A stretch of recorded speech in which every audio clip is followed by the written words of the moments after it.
when I think about well-being, values is really comes to one of the hearts of it, because it helps you get really rooted and grounded in who you are and why you're doing what you're doing. And it's a good place to start. And maybe would you like to speak a little bit about how doing some work around identifying and clarifying your values has helped you push through making space for things like pursuing a Wellbeing Award? And you do so much. I mean, anybody who knows you knows how much you do for the community, for the schools you work in. So can you speak a little bit to how your values help you in terms of your well-being and a sense of purpose in what you do?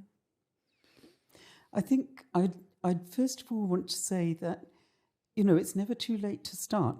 I mean, I'm fairly well on. I'm no spring chicken anymore. So I got started on thinking about values only a few years ago, and that was through you. And it's been a really quite revelational sort of experience, because I had never really thought through.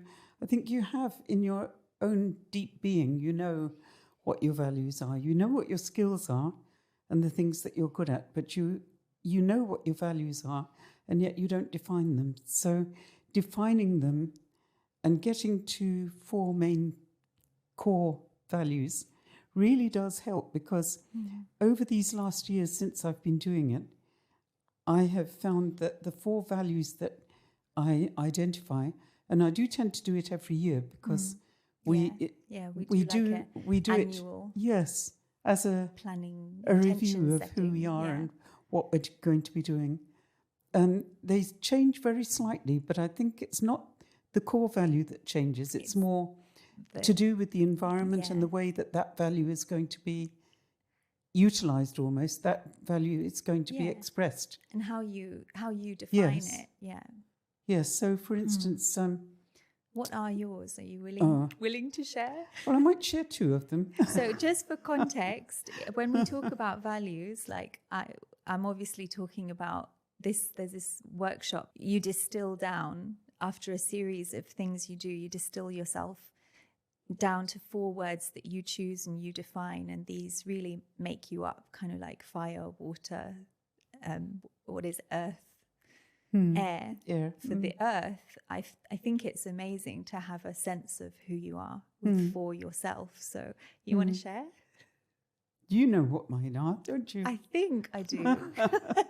Well, I'm only going to mention 2 of them, and then maybe you should talk about yours. Exploration is one, and expansion is another one.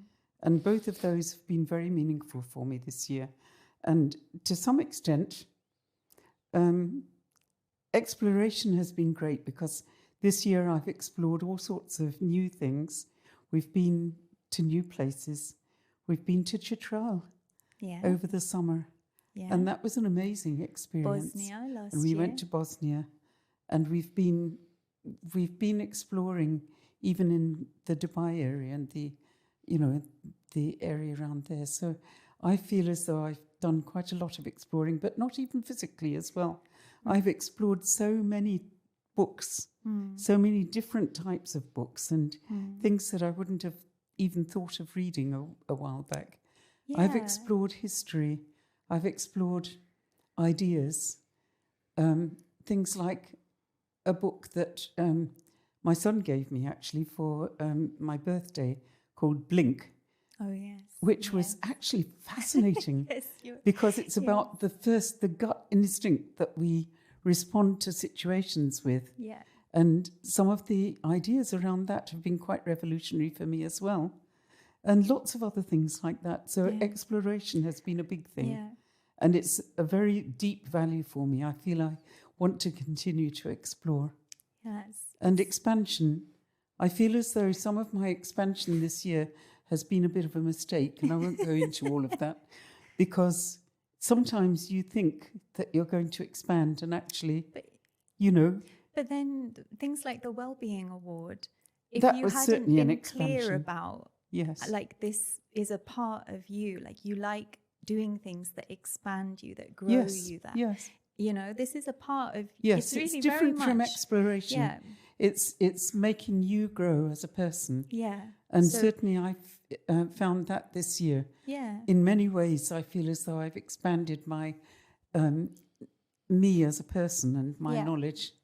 So what about you? 2 of yours? Well, just on that, I think what I really want to highlight is how knowing those values helped you, you know, give you that there's an energy about it when you get into it sort doing of gives things. you permission as well. It gives you, you really, you feel that it's okay to be like that. Yeah, you know, you're just unashamed about it. You're like, this matters to me. I'm gonna do this because this matters to me, and I'm gonna make time for it. And I think that's what I want to get to here as this kind of first foray into talking about well-being is knowing your values. You're allocating your time and money and your energy. Yes. And it really stops you from leaking out energy into things that actually don't light you up. They don't align with you. And it's really been wonderful because, like, to me, it looked like a seriously high pressure task. To you, you were just thriving. like this is wonderful, you know? So I think that's a really important thing I wanted to kind of spotlight in this. And later, maybe we can talk more about how you get into figuring out your values and stuff. Yeah. But values is something that... I just wanted to spotlight it because it helps, you know, if you have a sense of who you are, what matters to you, you can start to really spend time and energy, and it doesn't feel like you're wasting energy. No. You get energized by the things that you do when you it connected. helps you to be a very whole person as well. Yeah. Because you feel kind of you move in the right steps with yourself. Yeah, you